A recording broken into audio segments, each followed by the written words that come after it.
One of the very first videos I made on my channel was about Pokemon that I grew to love specifically because of Pokemon Mystery Dungeon. People have favorite Pokemon for a variety of reasons, but in my opinion, one of the most meaningful ways to get attached to a Pokemon is experiencing it as a character or through their role in a Mystery Dungeon story. As a prime example, Grovyle's claim to fame isn't just because people like him as a mid-stage starter. Most of the love he gets stems entirely from his impactful character in Explorers of Time, Darkness, and Sky. So just like that other video, I'm going to talk about a bunch of Pokemon that I can say I love because of Mystery Dungeon, or that I can at least attribute a lot of my love to Mystery Dungeon. As a quick recap, these are the Mystery Dungeon characters I talked about in the first video. Pelipper, Xatu, Chatot, Armaldo, Nuzleaf, Kecleon, Dusknoir, Grovyle, and Bidoof. Now that we know I've already talked about those characters, let's get to appreciating some of the lesser acknowledged characters in the series.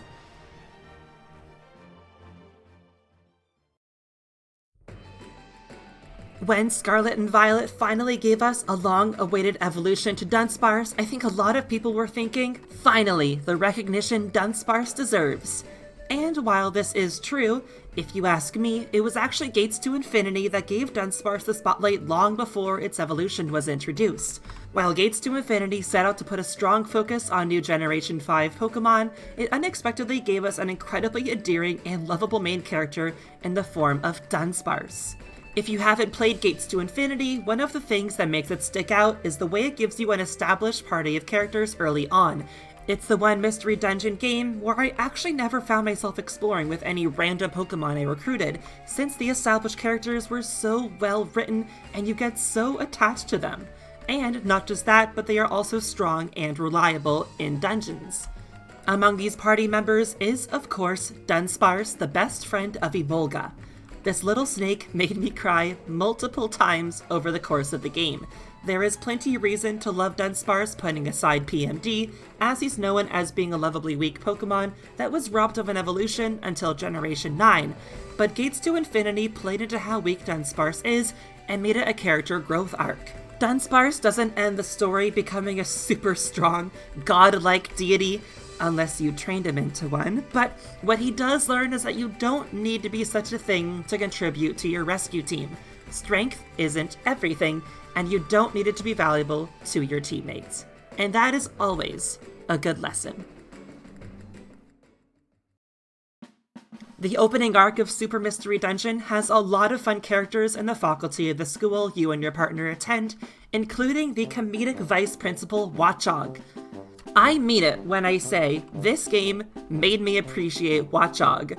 It was honestly not a Pokemon I paid much attention to prior to playing this game. He's funny, full of himself, a little pathetic, and there's just something about this design that screams vice principal. I don't know what it is, he looks like a vice principal. You know what I mean? Also, this key art of Watchog from the game is really cute and perfectly represents his character. I should add, he loves the students, showing that he even gets flustered and happy when he hears that they look up to him, even if it's a lie. Really, there's not much more to it than that. It's just a simple case of Mystery Dungeon, taking an often overlooked Pokemon, giving him a fun and entertaining role in the story, and then, ta-da! I love him now.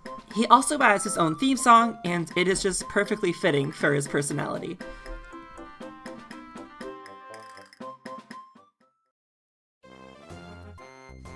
This is one guy that I wanted to cover in the original video, but just didn't end up fitting him in. You all know this guy. Skuntank, the leader of Team Skull. What? This dude over here is the leader of Team Skull? Oh, right, it's your boy Guzma. Well, never mind that Team Skull. It's Mystery Dungeon, so we're talking about the OG Team Skull. But on that topic, the reveal of Team Skull in Sun and Moon was a really funny look at the divide between Pokemon fans who play PMD and those who don't. You could just tell by people who went, oh cool, the new team is called Team Skull, and people who went, wait, but there's already a Team Skull. Anyway, Skuntank basically serves the same purpose to Gengar from Rescue Team, as he leads a trio of Pokemon out to mess with the player characters specifically. Since I played Explorers as a kid, I took Team Skull very personally. I'm sure I'm not the only one who actually got so upset when Chatot robbed me of dinner because of their decision to make problems on purpose. But just like with Gengar of Team Meanies, Skuntank ends up growing fond of the player by the end of the game, even if he's unable to properly express it. If you ask me, Team Skull ended up getting really attached to the back and forth they have with the player. By the end stretch of the main story of the game, they willingly return the stolen relic fragment to you after an embarrassing defeat, and an earful of a lecture from Chatot. I know this scene stirred up some worry back in the day, since the player literally leaves Team Skull on the brink of death in a cave, and they are literally never seen again in the entire game after that. But rest assured, Super Mystery Dungeon once again comes along to save the day, revealing to us that Team Skull is still alive and kicking.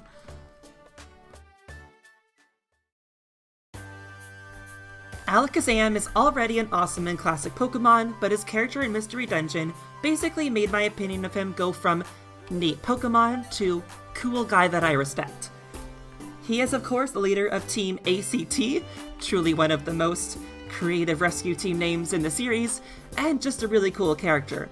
They're known as a strong, well-renowned rescue team, making their presence naturally imposing and nerve-wracking, but despite this, they end up being very kind and respectful towards the players. When the player is exposed as the reason for natural disasters happening around the world, they even give you a head start on running away before they hunt you down. Yeah, it's kind of uncool of them to hunt you down to begin with, but at the same time, with their reputation at stake, I can understand they'd want to stand as protectors of the world and set out to destroy you, the supposed threat to the safety of all Pokemon everywhere. They work on facts, but they still have the heart to give you the time to get away before they set out on their heroic endeavor. When they do catch up to you, it results in a pretty awesome scripted fight scene too.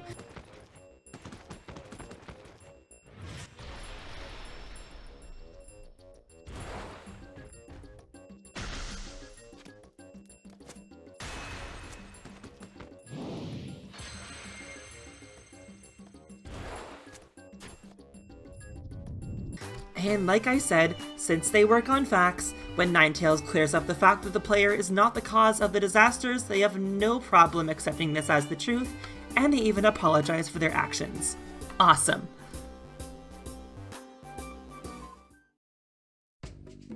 A big part of the story in Gates to Infinity is building a Pokemon paradise from the ground up, and the beginning of this project is, of course, acquiring land to build that paradise on. Quagsire is your guy, as he supplies you with the property you need to start your paradise. He has a charming and funny demeanor that suits the Pokemon itself, and while I thought he was just going to be the guy you bought land from, he turns out to be so much more. Throughout the game, he proves himself to be a terrifying force of nature, capable of reforming criminals and convincing them to work to benefit your rescue team. I mean, you literally see bad Pokemon who wronged you do a complete 180, as they end up running a function in Paradise and are constantly being threatened by Quagsire to keep up their work or else. And they respond to him with fear. He's crazy, but all that he does is for the sake of your prosperity. What a guy. It's no wonder he ended up making me appreciate Quagsire so much more.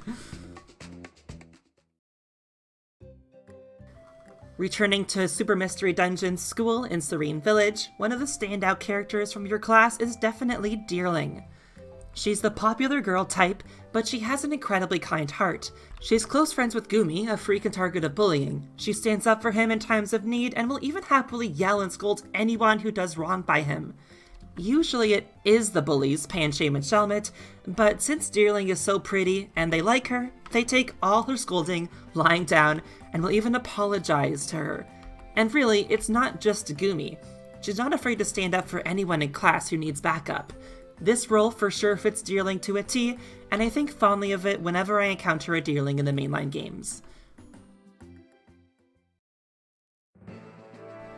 This is a big one, folks. Virizion, to me, is easily one of the coolest Mystery Dungeon characters, and there is a ton of reasons why. Her role in Gates to Infinity is basically the sole reason she became my favorite member of the Swords of Justice. Right off the bat, the fact that she's a main character and an early game party member is amazing to me. This is something I'd actually really love to see Mystery Dungeon do more often. Mythical and legendary Pokemon are mysterious, cool, and sought after, but I don't think they always need to be exclusive to end or post-game content. Scarlet and Violet came right along and did something similar.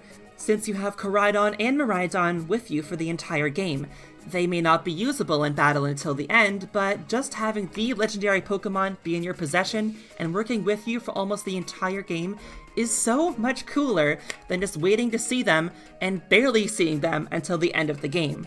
Virizion is a strong party member in Gates, but I wouldn't call her OP either. It's just a good balance, since you can feel how strong she is when you bring her along, but she isn't just a win the game instantly button either. Gameplay aside, she is a certified girl boss. She's adored by all, and even gets a silly, sparkly intro cutscene to show how important she is. She appears to come off as cold and cruel at first, but you learn she's really just been hurt in the past. Gates to Infinity is a game about restoring hope to a world that's on the brink of falling into total despair, and Virizion's development coincides with that theme perfectly. Seeing you and your partner, she's reminded that there are still good Pokemon in the world, and that there may even still be hope to find the one she's been looking for again. She also ends up having an interesting dynamic with Dunsparce, our first Pokemon of the video, as they begin the game at odds with each other. Dunsparce wanting to be friends with a strong Pokemon like her, but getting rejected out of Virizion's adversity to getting close to others. This sets their dynamic between her and Dunsparce's friend Emolga as well, as Emolga spends a good deal of the game disliking Virizion because of her actions against Dunsparce. Emolga does come to understand why Virizion had hurt Dunsparce, coming to terms with their past and making up by the end. I just love all the dynamics between the main characters in Gates so much. They're all so unique and fun, and they all come together as a friend group that keeps you invested in wanting to see all of them happy. And to me, Virizion is the star member of the group. Like I said, I would really love to see more of this, not just in Mystery Dungeon, but even just Pokemon as a whole. Mythical and legendary Pokemon have so much potential to be used as main characters for these stories, and we can use Virizion and Koraidon/Miraidon as proof of that. Who knows? Maybe, in the next Mystery Dungeon game, we may see this idea revisited. And there we have it. It's incredible how this series can take obscure or well-loved Pokemon and just make them even better by turning them into characters in these fun, emotional adventures. And just to imagine what kind of Pokemon we could see as characters in new Mystery Dungeon games, spanning the 3 generations that have been left out of the series so far. We'll just have to see. Thank you as always for watching, and I will see you again soon.